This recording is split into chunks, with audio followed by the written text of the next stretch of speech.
श्रीमद् भगवद गीता तीसरा अध्याय कर्मयोग। अर्जुन उवाच ज्यायसि चेत् कर्मणस्ते माता बुद्धिर्जनार्दन तत्त्व किं कर्मणि घोरे मानियोज्यसि केशव। व्यामिश्रेणेव वाक्येन बुद्धिं मोहयसीव मे तदेकं वद निश्चित्य येन श्रेयोऽहमाप्नुयाम्। श्रीभगवानुवाच लोकेन अस्मिन् द्विविधा निष्ठा पुरा प्रोक्ता मया नघ। ज्ञानयोगेन साङ्ख्यानां कर्मयोगेन योगिनां। न कर्मणारम्भान् नैष्कर्म्यं पुरुषोऽश्नुते न चोऽसन्न्यसनादेव सिद्धिं समधिगच्छति। न हि कश्चित् क्षणमपि जातुतिष्ठत्यकर्मकृत् कार्यते ह्यवशः कर्मा सर्वप्रकृतिर्जैर्गुणे। कर्मेन्द्रियाणि संयम्य यो आस्ते मनसा स्मरन् इन्द्रियार्थान् विमूढात्मा मिथ्याचरशो उच्यते। यस्त्विन्द्रियाणि मनसा नियम्यारभतेऽर्जुन कर्मेन्द्रिये कर्मयोगं सक्तसो विशिष्यते। नियतं कुरु कर्म त्वं कर्म ज्यायो ह्यकर्मणा शरीरयात्रापि चोते नो प्रसिद्धेद कर्मणा। यज्ञार्थात् कर्मणोऽन्यत्र लोकोऽयं कर्मबन्धना। तदर्थं कर्म कौन्तेय मुक्तसङ्गः समाचरः। सह यज्ञा प्रजा सृष्ट्वा पूर्वाच प्रजापतिः। अनेन प्रश्विश्वधमेश औष्टिष्ठ कामधुक् देवान् भावयतानेन ते देवा भावयन्तु वः। परस्परं भावयन्तः श्रेयः परमवाप्स्यथ। इष्टान् भोगान् हि वो देवा दास्यन्ते यज्ञभाविता। तैर्दत्तान् प्रदायेभ्यो यो भुक्तिस्तेन एव सो। यज्ञशिष्टानि हि सन्तो मुच्यन्ते सर्वकिल्बिषये। भुञ्जते ते तो घनं पापा ये पञ्चन्यात्मकारणात्। अनाद भवन्ति भूतानि पर्जन्याद् सम्भवम्। यज्ञाद् भवति पर्जन्यो यज्ञकर्म समुद्भवः।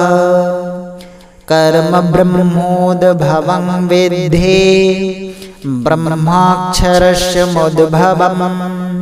तस्मात् सर्वगतं ब्रह्मा नित्यं यज्ञे प्रतिष्ठितम्। एवं प्रवर्तितं चक्रं नानुवर्तयति यः। अघायुरिन्द्रियारामो मोघं पार्थसो जीवति। यस्त्वात्मरतिरेव स्याद् आत्मतृप्तश्च मानवः। आत्मन्येव च सन्तुष्टः तस्य कार्यं न विद्यते।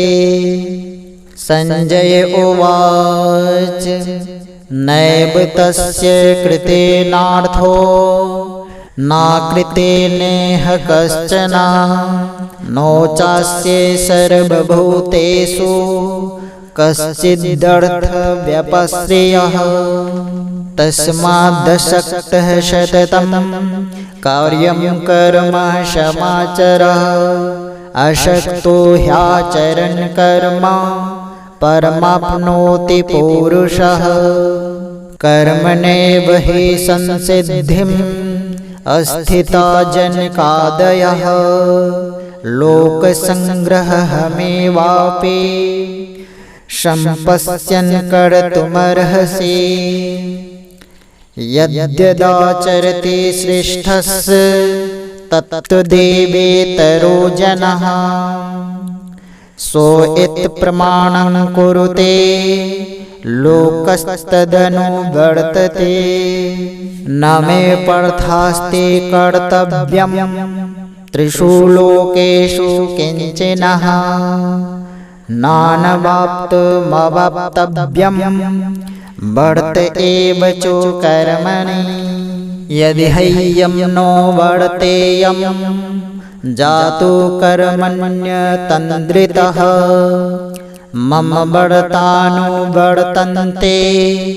मनुष्यः पार्थ सर्वशः यदि उत्सीदेयुरिमे लोका न कुर्यां कर्म चेदहम् शङ्करस्य च कर्तास्यम् उपहन्यामि महप्रजा सक्तः कर्मण्य विद्वांसो तथा कुर्वन्ति भारत कुर्याद्विद्वांस तथा सक्तश्चिकीर्षो लोकसंग्रहम् न बुद्धिभेदं जनयेद ज्ञानं कर्मसंगिनाम् जोषयेत् सर्वकर्माणि विद्वान् युक्त समाचरन् प्रकृतेः क्रियमाणानि गुणे कर्माणि सर्वशः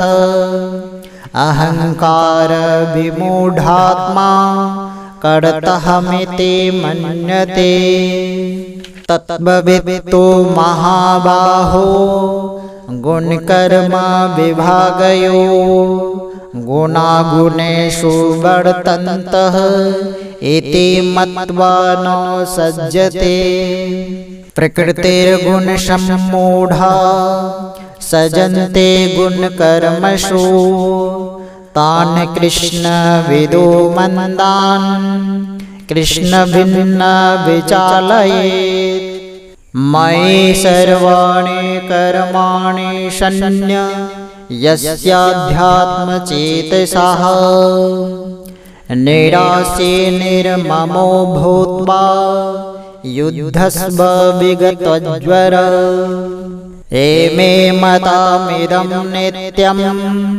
अनुतिष्ठन्ते मानवाः श्रद्धावन्तो अनुसूयन्तो मोच्यन्तेऽपि कर्मभिः एत्वेतदभ्यसूयन्तो नानुतिष्ठन्ते मे मतम् सर्वज्ञानविमूढास्तान् विद्धि नष्टान् चेतसः सौदृशं चेष्टते स्वस्या प्रकृतिर्ज्ञानवानपि प्रकृतिं यान्ति भूतानि निग्रहे करिष्यति इन्द्रियस्येन्द्रियस्यार्थे रागद्वेषो व्यवस्थितो त्योर्न वशमागच्छेतो ह्यास्य परिपन्थिनो श्रेयांसो धर्मविगुणः परधर्मात् स्वनुष्ठितात् स्वधर्मे निधनं श्रेयः परधर्मो भयावहः अर्जुन उवाच अथ केन प्रयुक्तोऽयं पापं चरति पुरुषः अनिच्छन्नपि वार्ष्ण्या वलादीपनियोजिता। श्रीभगवानुवाच काम एष क्रोध एष रजोगुणसमुद्भवा महाशनो महापाप्मा विद्ध एनमिह वैरिणम् धूमेनाव्रियते वह्निर्यथादर्शो मलिन च यथोलवीनावृतो गर्भस्तथा तेनेदमावृतम् आवृतं ज्ञानमेतेन ज्ञानिनो नित्यवैरिणा कामरूपेण कौन्तेयः दुष्पूरेणानलेन च इन्द्रियाणि मनोबुद्धिरस्य अधिष्ठानमुच्यते ऐतिर्विमोहयत्यस्य ज्ञानमावृत्तदेहिनां तस्मात्त्वमिन्द्रियण्यादौ नियम्य भर्तर्षभ पापमानं प्रजेहि ह्येनं ज्ञानविज्ञाननाशनम् इन्द्रियाणि परन्याहुरिन्द्रियभ्यः परमं मनः मनसस्तु परा बुद्धिर् यो बुद्धे परतस्तु सः एवं बुद्धे परं बुद्ध्वा संस्तभ्यात्मानमात्मना जहि शत्रु महाबाहो कामरूपं दुराशदम्। श्री सद्गुरु महाराज की जय।